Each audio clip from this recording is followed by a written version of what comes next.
Hello, ladies and gentlemen. So in this section, we're going to be talking about subtraction. But before we can actually talk about subtraction, we have to get some new terminology, okay? And so that terminology is going to have to do with the opposite of a number, okay? What is the opposite of a number? That's what we're going to talk about now.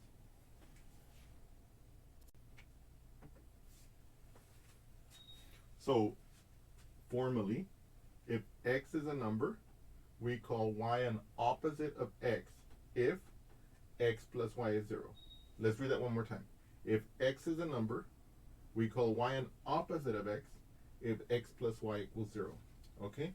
So for example, we have seen situations like this before. Like let's say we were to have negative 3, okay, plus 3. We know from before, from our previous section, that this is equal to 0. And let's assume we don't know that. You can make the number lines and you can see that this is in fact true, right? So what we could say is that for example 3 in this case, let me see here. We could say here that 3 is an opposite, okay, of negative 3, okay, right? Why? Because when we add 3 to negative 3, we get 0, right? Look at the pattern here. If x is a number, we call y an opposite of x if x plus y equals 0. Here, if you look at this, and let's imagine this is x, and let's imagine this is y, x plus y equals 0. So 3, which is in the place of the y, is an opposite of negative 3. By the same token, using a similar example, we know that 3 plus negative 3 equals 0, right? So we know that, for example, here, negative 3 is an opposite, okay, of 3, okay? Okay? So in other words, what I want to point out here is that I don't want you to get confused by this new terminology, but this new terminology is terminology that is standard and that we have to know, but it's also going to help us describe what's happening, okay? Okay, so we can see these examples. Let me give you a couple more examples, and then we're going to look at something a little more interesting, okay? Okay. So for example, we have, let's say, 5 plus negative 5 equals 0, right? We can, if you want, you can make the number line for this, and you'll know, and you'll see that this is in fact true. And so from this, we can also see again that negative 5 is an opposite, okay, is an opposite of 5, right? Because if you read this definition of what it means to be an opposite, you exactly see that this will match with the negative 5 being the opposite of 5, right? And similarly, we will see that, we will also see, like for example, if you have the example, let's say negative 5 plus 5, we know this equals a 0, right? You can do the number line like we did in the previous section, or you can follow the rules. And you will see that here, so we see that 5 is an opposite, okay, of negative 5, okay? So from these examples, I want you to see that this terminology,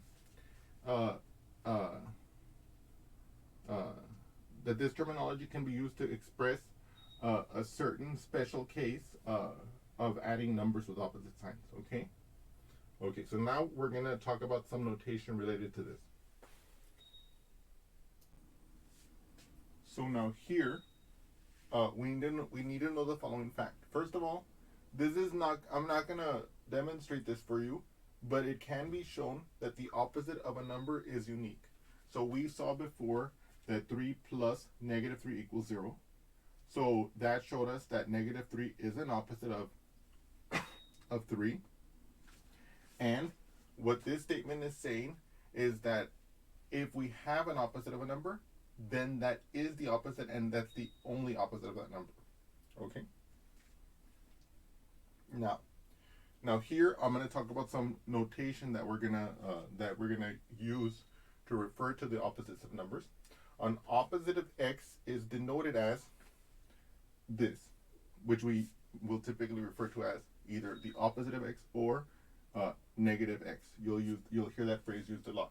Okay, so the defining property of the opposite. What is the defining property of an opposite? It's this, right? We call y an opposite of x if x plus y equals 0. We can rewrite the defining property using this new notation as x plus negative x equals 0. Okay? So, and we can see that this matches up with what we were familiar with before, right? So now let's put here some examples. Okay? We saw that 3 plus, let's say, negative 3 equals 0. Aha! Look at this, right? Negative 3 is the opposite of 3, right? So this notation makes sense to us, right? And of course, if you look at the example 5 plus, let's say negative 5 equals 0, 5 plus negative 5 equals 0, or we could also read it as 5 plus the opposite of 5 equals 0, we can see that indeed the notation makes sense, right? Negative 5, which is this number here, or the opposite of 5, is the opposite, okay, of 3, okay? This obviously doesn't surprise us, because as you can probably see from the examples, this is where this notation came from. It came from looking at these examples. But now I'm going to show you something that's going to be slightly different, okay? And that's going to lead us to something that we're going to use often, okay? Okay. So now I want you to look at the following example, which we saw earlier. I gave it as one of the examples we saw before, and it's the following. Okay? Let's put a little wiggle here so that we can separate these. We know that negative 3 plus 3 is 0, right? So we know that, number 1, 3 is an opposite of negative 3, right? So that's the direct conclusion here.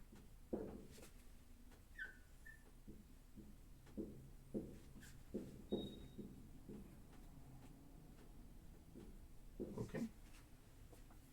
But because of the notation we have here, we know that we could write the opposite of negative 3 as the following.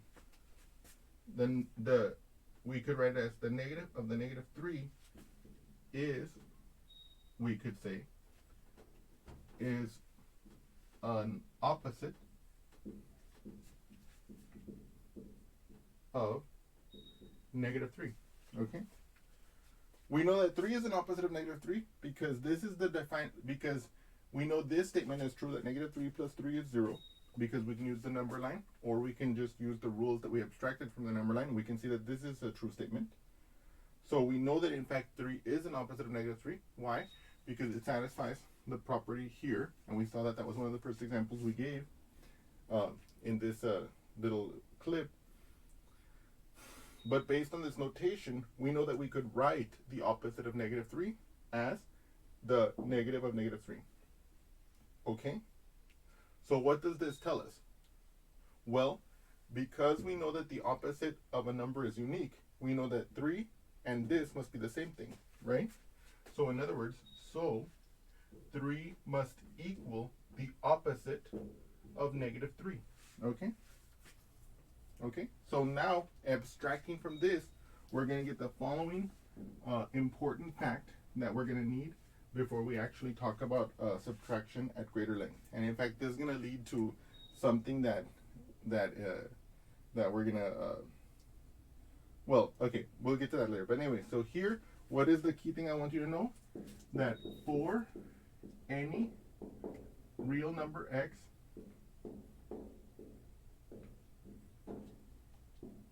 comma, we have the following fact, that the opposite of the opposite of x is x itself. Okay? Okay? And so in the context of subtraction that we're going to get to soon, this is going to be basically the underlying idea behind a phrase that we're going to see used sometimes as a minus minus equals minus minus equals plus. This is basically where that's going to become, this is basically where that's going to come from, okay? We're going to follow this procedure. We're going to see that this fact is utilized in certain subtraction problems. And I'll show you how that is done using what we've done, in this lecture and in the previous section. But then I'll also show you how that commonly used phrase, a minus minus is a plus, comes out, okay? But so anyway, what I wanted you to see in this section is some restatement of, or not restatement, but I wanted to talk about some terminology that is used to capture a very particular situation, okay? And that situation is when you have two numbers that add to give 0. That special terminology that I wanted us to learn was the opposite. I wanted us to look at some examples of opposites, okay, so that you could see it's a common and often seen situation. I then wanted to restate, I wanted to give you the notation of an opposite that we use. That is to say, an opposite of x is written as negative x. I wanted to tell you the fact that the opposite of a number is unique. And then from there, I wanted to go especially to this example here, because it shows us a common property that we're going to need. And I wanted to give this common property some kind of foundation so that you can have faith of where it comes from, and you can have faith as to its truth. Even though none of this is a proof, by the way, it's not a proof, a rigorous proof at all. But I wanted to give you some intuition as to why it might be true. Okay, and in general, so this you want to also put in a box, right? For any real number x, the opposite of x is equal to x. Okay. And the final thing I want to do before we let this video go is I wanted to restate verbally what we had written here, that the opposite of x is x. Okay, the opposite of x is x. Okay. And finally, a remark. Later on, you might see another term for an opposite, and I want to make sure you know that here, although it's not going to be that important for us, but I want you to know about it, okay? So another term, okay, let me write that down for you here. So I wanted to point out to you another term that you might hear for the opposite later on, but it's not going to be that important to us, so I didn't want to emphasize it at all. But I do want to know that, I do want you guys to know that it exists. Another term for the opposite is the additive inverse. Okay, another term for the opposite is the additive inverse. And with that, we are now prepared to learn about subtraction. Thank you so much.